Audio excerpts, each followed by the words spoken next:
My dad looked straight at me and said, "We spent your savings on someone better. No hesitation, no blink. Just the truth he thought I was too weak to question." The room tightened around me, the clink of Noah's fork, my mom's fake cough, the low hum of the dining light. For a second, I wasn't sure if my own pulse or the silence was louder. I finally asked, "Better than me?" That's when Grandpa slowly stood, his face turning hard. The kind of hard that means something is about to break. Name that someone now. But the real betrayal didn't start at that table. And it didn't end there either. My name is Ava, and for most of my life, I thought staying quiet made things easier. I grew up in a house where silence kept the peace and noise invited trouble, so I learned early to fold myself small to take up as little space as possible. I was the kid who packed her own lunch, who walked herself to school, who learned not to ask for anything because someone else always needed more.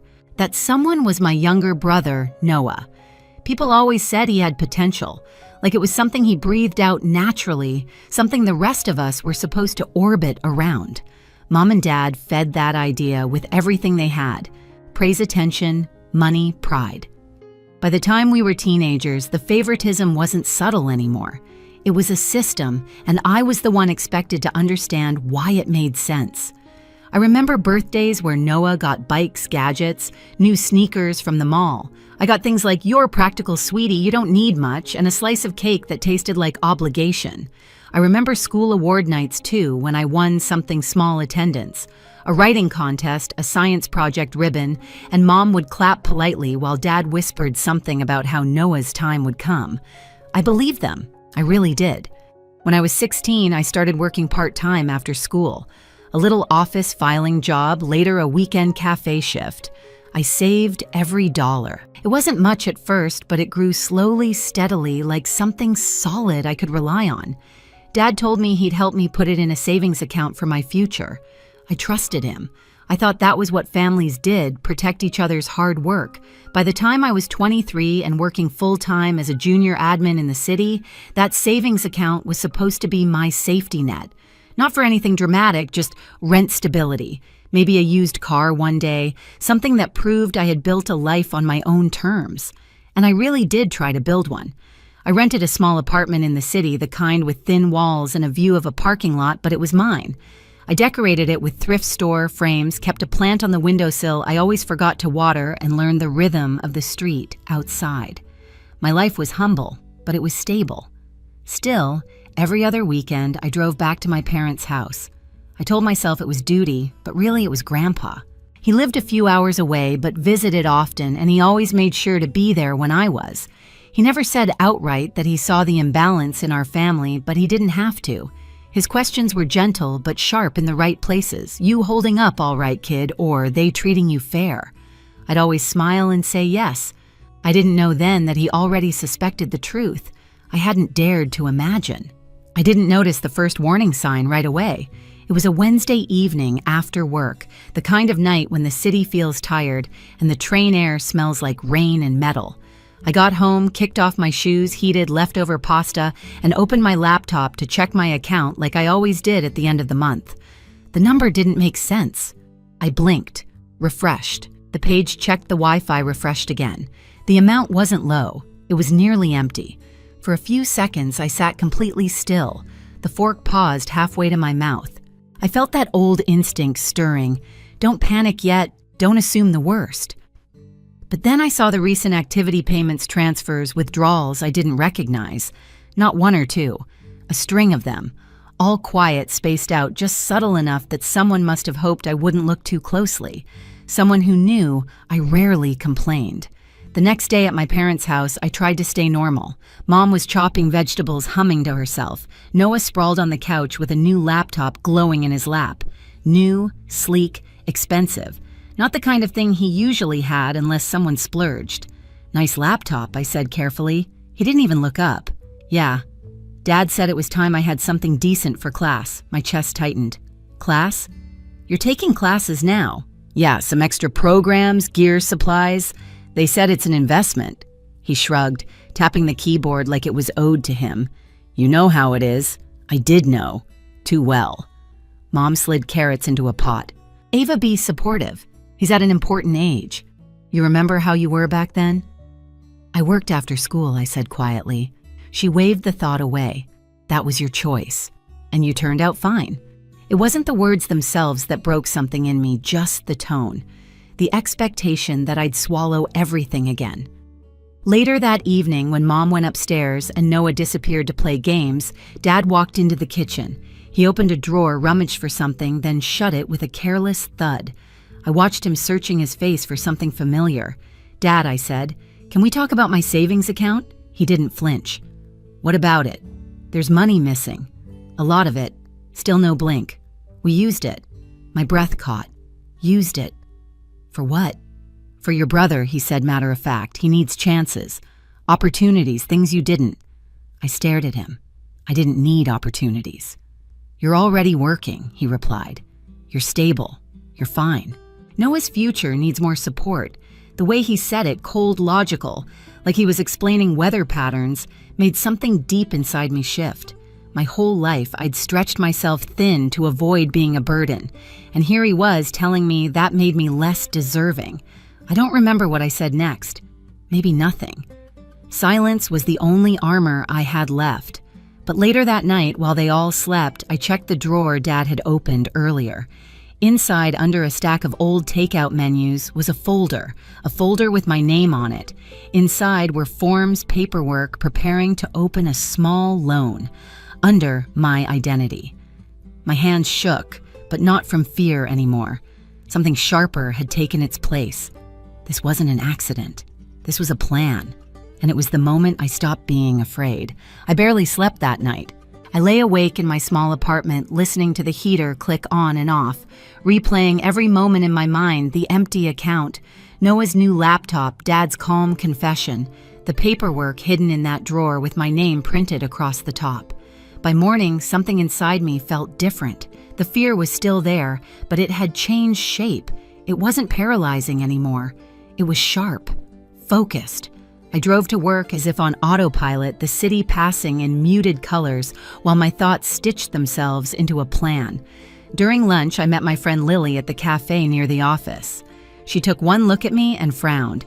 "You look like you haven't blinked in 12 hours. I told her everything quietly, carefully, the way someone unwraps an old wound. Her eyes widened. "Ava, that's not just messed up. That's illegal."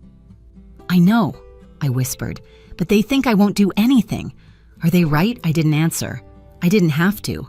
The silence told both of us the truth, not anymore. When work ended, I drove to Grandpa's house. He lived in a quiet neighborhood on the edge of the city, the kind with tall trees and front porches that creaked in the wind.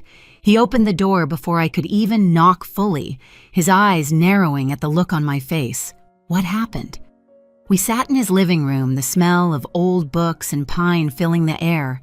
I laid everything out, the missing savings, Dad's words, the loan paperwork. He listened without interrupting, his jaw tightening more with each detail. Finally, he exhaled. "I knew they favored Noah, but this—" He shook his head. "This is taking advantage of you, Ava. They're counting on you staying quiet like you always have. I can't let this go." "No," he agreed. "You can't." We spent the next hour going through the statements I'd printed, the payments, I didn't make the dates, the withdrawals. Grandpa moved slower than he used to, but his mind was still sharp. "You need to document everything. Every transfer, every missing dollar. Keep copies somewhere safe." "I already started," I said. He gave a small, proud nod. "Good." As I packed the papers, he touched my arm.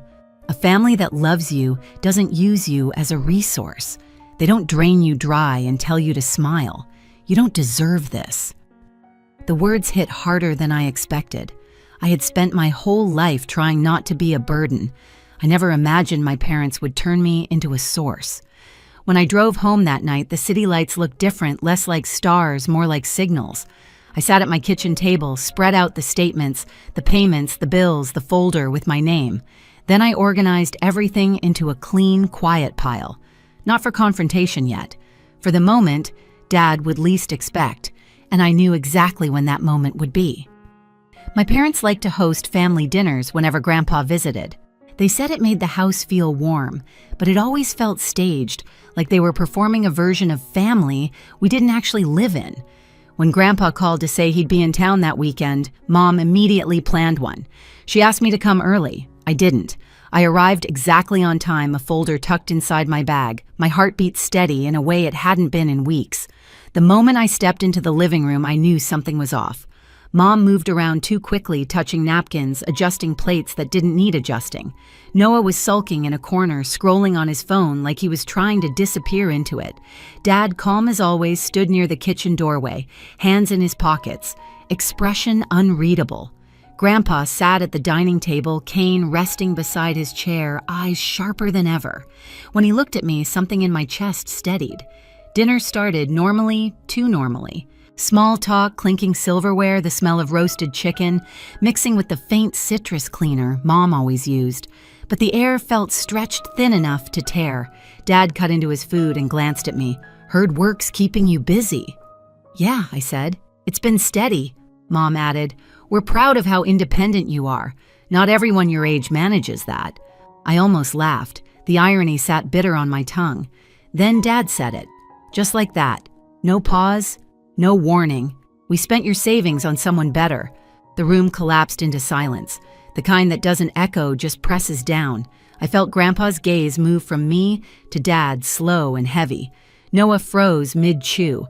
Mom set her fork down too fast, the metal clattering against her plate. I swallowed once. Better than me, Dad didn't blink. "Your brother needed support. You didn't. It's simple." Simple. A word like that should never be used to justify betrayal. I didn't look away. That money was mine, all of it. I worked for it. "You'll be fine," he said, brushing the air as if shooing away a fly. "You're responsible. Strong. No one needs more guidance."